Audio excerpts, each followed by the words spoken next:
ניצחון היסטורי, והניצחון הזה יעמוד לדורות. با تمام قوات دفاع خواهیم کرد، برای پیروزی خواهیم جنگید. ما شهادت رو فیض بزرگ می‌دانیم. They didn't do it, and we're happy about that. Very happy about that. So the ceasefire is very much in effect, and I think we're going to keep it there for a long time.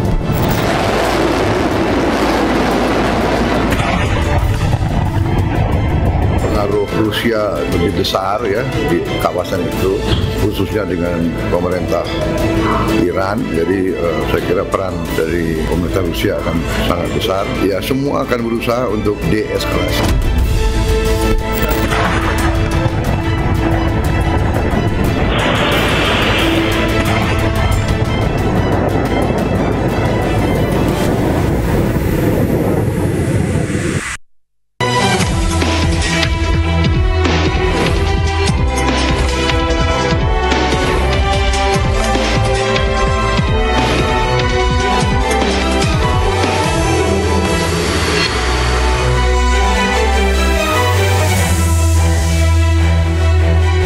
Nyaris 2 pekan langit Timur Tengah menyala oleh api dari dentuman rudal. Gencatan senjata akhirnya disepakati. Iran dan Israel saling klaim kemenangan. Apa kesepakatan di balik gencatan senjata? Apakah ini akhir atau justru awal dari babak yang lebih gelap? Bersama saya Anisha Dasuki, inilah interupsi bara konflik Iran-Israel. Masihkah menyala? Sudah ada bersama kami di sebelah kanan saya ada Laksamana Muda TNI Purnawirawan Iskandar Sitompul, Kepala Penerangan TNI periode 2010-2014. Selamat malam Pak Iskandar. Selamat malam Mbak Nisa. Selamat malam. Ada selamat malam. Monik Rizker, aktivis pro Israel. Selamat malam Mbak Monik. Selamat malam. Sebelah kiri saya ada Nanto Sriyanto, peneliti hubungan internasional BRIN. Selamat malam Mas Nanto. Malam. Sebelahnya ada Muhammad Hussein, aktivis kemanusiaan Palestina dan juga founder International Networking for Humanitarian. Selamat malam Mas Hussein. Saya ke Mas Nanto terlebih dahulu. Mas Nanto, ini perangnya sudah beres. Siapakah yang menang? Karena dua-duanya saling klaim kemenangan. Ya, pertama kalau klaim itu kan menjaga masa ya. Masing-masing pendukung pasti mengklaim kemenangan dan itu adalah bagian normal dalam sebuah dan ceasefire-nya agak gantung ya? Ya, ceasefire gantung. Siapa yang mulai, siapa yang berhenti, siapa yang ini. Ya memang ini siapa lakonnya. Yang berhentiin. Ya, lakon ini layak diangkat jadi topik stand up comedy kayaknya. Pertama yang perlu kita lihat adalah apakah ini masih berlangsung atau tidak. Saya rasa beban ekonomi yang begitu besar yang menjadi salah satu pertimbangan. Lain dari hal itu adalah bagaimana sebenarnya target buat sebagian pihak yang menginisiasi ini mungkin sudah sedikit tercapai. Apa, naikin harga minyak? Harga minyak nyaris naik atau saya detailnya kurang tahu, tapi paling tidak ada kegagalan Iran untuk melakukan negosiasi nuklir yang seharusnya sangat mungkin dan itu sudah dilakukan.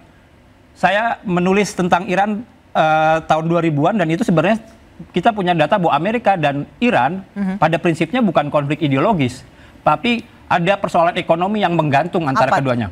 Kita tahu rezim Iran sekarang itu menumbakan rezim Pahlavi dan rezim Pahlavi sempat dilindungi dilindungi Amerika dan bersama mereka membawa harta yang diklaim sebagai harta rakyat Iran dan itu sebenarnya bisa diselesaikan. Namun selalu ada sabotase di saat Iran dan Amerika ingin mendekat. Dan yang kemarin terjadi buat saya tidak lepas dari pola-pola serupa dari sejak lama. Apa tuh Mas? Ya, Israel sepertinya tidak mau Iran dan Amerika itu menemukan jalan terbaiknya gitu. Oh, oke. Jadi Mbak Monik tanggapannya langsung ditanggapi? Ini baru kali pertama sih saya dengar ada argumentasi bahwa Israel menyerang karena ingin menggagalkan hubungan antara Amerika dan Iran gitu ya. Karena Amerika memuji Iran dan Israel dua-duanya ketika mengumumkan ceasefire. Dan itu nggak masalah, itu urusan Amerika. Saya bukan pengamat Amerika.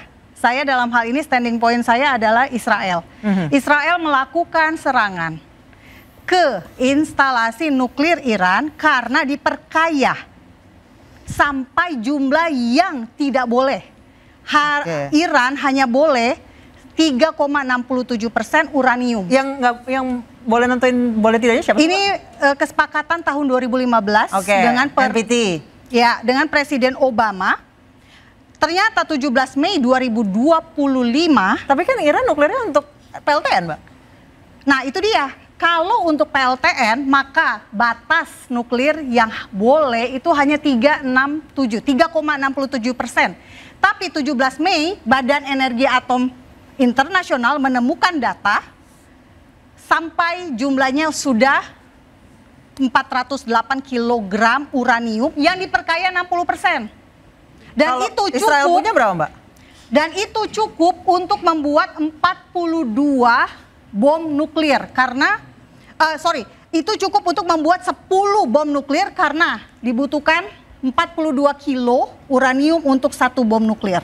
Oke, kalau Israel sendiri punya berapa, Mbak? Israel sampai hari ini saya tidak tahu jumlahnya karena tidak pernah ada rilis data resmi ya. Oke, Mas Hussein silakan. Punya data nuklir Israel nggak? Kalau Iran tuh memang salah satu negara yang cukup terbuka dengan nuklirnya. Bahkan India, Pakistan justru nggak pernah terbuka. Kebalik, tidak terbuka. Silakan, Mas Hussein. Sebetulnya kalau kita bicara data spesifik itu nggak perlu juga. Tapi yang pasti banyak indikasi yang mengarah pada kepemilikan Israel terhadap tapi punya kan nuklir? Pasti. Gini. Tahun 1980-an atau 60-an saya kurang ingat ya. Kampus pertama yang didirikan di Israel itu Hebrew University kalau nggak salah itu. Didirikan oleh siapa namanya Einstein. Dan di antara salah satu jurusan pertamanya itu adalah nuklir. Jurusan nuklir untuk apa gitu loh. Dan itu kampus termasuk kampus tertua di Timur Tengah, bahkan yang pertama yang ada di situ spesialisasi pembuatan nuklir. Jadi kalau sekarang Israel dan sebetulnya sih nggak ada juga sih yang meragukan kepemilikan Israel terhadap nuklir. Itu sesuatu hal yang sangat aneh aja sebetulnya. Indikasi menunjukkan ya Israel pasti punya nuklir dan nggak mungkin juga dia dengan backup dari Amerika dan negara-negara Eropanya ya tidak memiliki senjata untuk menjaga dominasi mereka di wilayah itu. Oke, Mbak Monik, Israel segitu yakinnya Iran bakal nyerang Israel dengan nuklirnya, kenapa yakin banget? Karena tanggal 12 Juni 2024 Badan Energi Atom Iran mengumumkan akan memunculkan fasilitas nuklir ketiga yang diperkaya. Data dari AP. Artinya itu udah pasti mau nyerang. Jika sebuah negara dengan ideologi ingin memusnahkan Israel dan seringkali mengucapkan death to Israel dan punya jadi ini preemptif gitu ya?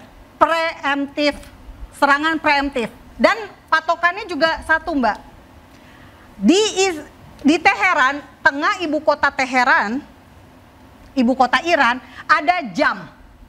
Jamnya ini menunjukkan detik-detik untuk kehancuran Israel. Oke, Mas Nanto silahkan ditanggapi. Ya, pertama yang menarik adalah Israel begitu peduli dengan nuklir Iran, sementara Israel bukan anggota NPT. Ya, tidak meratifikasi itu. Bukan anggota NPT, mengomentari NPT dari seorang pengamat Israel yang lebih tahu tentang nuklir Iran. Ketika ditanya nuklir Israel malah tidak tahu data spesifiknya. Itu satu. Sebentar, saya ngomong dulu, lanjut. Yang kedua, ketika ada sebuah instalasi nuklir yang dianggap tidak patuh, IAEA, Badan Energi Atom sudah punya prosedur, bukan dibom. Dibom itu membahayakan. Tidak ada dalam logika yang paling sederhana, ya kan, pabrik petasan dilimpari api. Nggak usah jauh-jauh ke Iran, Bu. Kita punya laboratorium nuklir di Serpong. Nggak usah dibom, bocor aja, panik setangsel se-Jakarta. Ini dibom. Dunia mau kemana, Bu? Dan kemudian Israel bilang kami melindungi diri kami. Melindungi diri kami, kawasan tidak diperhatikan. Aneh ini, logikanya nggak ketemu. Saya sebagai peneliti bingung gitu loh. Kalau persoalan bagaimana Iran mengembangkan nuklir, pada awalnya Iran itu banyak mendapat fasilitas itu saat didukung negara barat pada era Pahlavi. Tahun 55 sampai 79 ya? Sampai 79. Ukurannya apa? Iran punya pesawat F-14. Yang punya siapa selain Amerika? Ya Iran. The one of the best allies. Suddenly berubah tuh. Instalasi yang lama masih ada. Terjadi negosiasi. Gitu. Walaupun Iran diblokade sampai kemudian pada peralatan militer terjadi kanibalisasi dan seterusnya. Buat saya, Iran di tengah isolasi berusaha mendekati IAEA, bahkan pada tahun 90-an salah satu pendukung Iran untuk kemudian menjadi good international citizen adalah Eropa. Ini sebenarnya digagas terus. Pada era Obama ada, silakan dibuka catatannya. Nggak usah jauh-jauh, di Obama ada. Saat Iran mau negosiasi terjadi ini, dan saya tidak pernah mengatakan, selalu yang dipertanyakan, apakah Iran masih mampu mengembangkan nuklir? Pertanyaan bukan itu. Kalau memang ada nuklir, berarti dunia sudah kacau di wilayah itu. Itu nggak pernah ditanya. Itu. Baik, saya ke Pak Iskandar. Pak Iskandar, tadi Mbak Monik menyebutkan yang dilakukan Israel adalah preemptif. Supaya tidak diserang duluan. Itu dalam militer benar nggak? Ini perdebatan ini menarik. Di mana saja perdebatan ini sangat menarik. Namun saya mau menyampaikan di sini beberapa poin. Ya, pertama, tadi ada disinggung NPT. It's okay, Badan Controlling Atom itu ya. Jadi begini, saya mau bicarakan satu sejarah. Ya, di dunia ini negara yang benar-benar boleh memiliki nuklir, ya kita udah tahu semua lah ya, Amerika, Rusia, Cina, Inggris, ya, Prancis. It's okay. Yang tadi disampaikan, yang sudah diperdebatkan itu, di situ ada Israel, di situ ada Iran dan India, Pakistan. Itu yang 4 lagi itu tidak tanda petik. Diduga memiliki nuklir, namun tidak terdaftar secara resmi. Karena apa? Di situ ada, ini saya bicara secara komprehensif dulu ya, dari atas dulu. Ini harusnya diakui dulu. Saya tidak memihak si A, si B, saya berbicara di tengah-tengah. Ini harusnya diakui dulu. Kenapa? Nuklir is very danger, ya, very danger. Kenapa saya katakan begitu? Tahun 1 Juli 68 itu sudah diakui 5 negara ini. Namun baru berjalan 70, baru berjalan lagi 4 negara yang tadi. Nah, kita kembali kepada topik kita, Israel dan Iran. Ini diduga ada memiliki nuklir yang sangat berbahaya. Kenapa sangat berbahaya? Kita tahu. Ini dari zaman dulu orang negara yang dua ini berantem terus, perang terus. Memang ini hobinya begitu. Nah, yang ditakutkan, sekarang mereka sudah mulai memainkan ICBM-nya atau IRBM-nya ya. Itu bisa interkontinental, tapi kalau dikatakan di daerah situ mungkin regional saja ya. Karena jaraknya hanya 1.400, 2.000 lah paling jauh. Nah, yang dibahayakan, sudah mulai ada ancaman-ancaman. Manakala, saya akan begini, manakala. Sekarang saya mau sampaikan begini. Cukuplah bom nuklir itu diledakkan pada saat Perang Dunia Kedua. Itu di mana? Hiroshima dan Nagasaki. Cukuplah di situ. Korbannya berapa? 150.000. Dan sampai sekarang dia punya radiasi apa? Masih ada yang cacat tuh di sana. Kalau kita ke Jepang masih ada yang cacat. Nah, kalaulah 2 negara ini, saya katakan tadi, saya berusaha meninjau itu goalnya apa? Marilah negara ini berdamai-damai. Kenapa? Kalaulah itu sampai mereka perang nuklir, itu seluruh kawasan. Iran penduduknya 90 juta. Mau dikemanakan tuh semuanya? Israel penduduknya 9 juta, sedikit. Tapi kawasan yang lain, kurang lebih 9-10 juta, nanti saya dikoreksi. Mau kemana kita semuanya? Apakah kita mau seperti Perang Dunia Kedua lagi? Dan itu kawasan rapat-rapat ya? Bukan rapat lagi, Mbak. Itu perbatasan darat, Mbak. Iya. Kalau kita dengan negara lain masih perbatasan laut ya.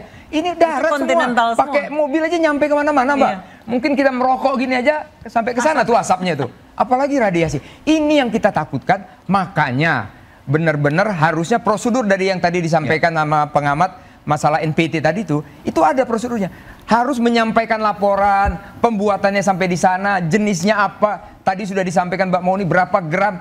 Jadi semua orang itu tahu, oh ini akan jadi sekian puluh hulu ledak. Ini jadi sekian begini. Bisa menghancurkan apa? Ini yang perlu kita waspadai. Jadi sebenarnya di sini semuanya, kenapa sampai seperti ini hebohnya? Karena 2 negara ini kita tahu, dari dulu 50 atau 100 tahun yang lalu memang mereka sudah berperang terus. Ini yang kita takutkan. Makanya semua negara, ini harapan kita. Amerika, Presiden Trump colek Israel. Syukur-syukur Iran Itu ada Presiden Putin dengan China colek itu Iran karena mereka itu ya itu semua pertemanan semuanya. Bagaimana ini jangan sampai ada yang menembakkan apa yang kita lihat-lihat di media itu. Sampai kita lihat itu bagaimana ICBM tancap itu begitu seremnya. Kalaulah itu hanya 2 atau 3 diledakkan, selesai itu semua kawasan. Ini yang bisa saya sampaikan. Baik, setelah perang selama 12 hari katanya Israel akan kembali fokus ke Gaza yang sudah hampir 2 tahun menderita. Kita akan bahas usai jeda, tetap di Interupsi.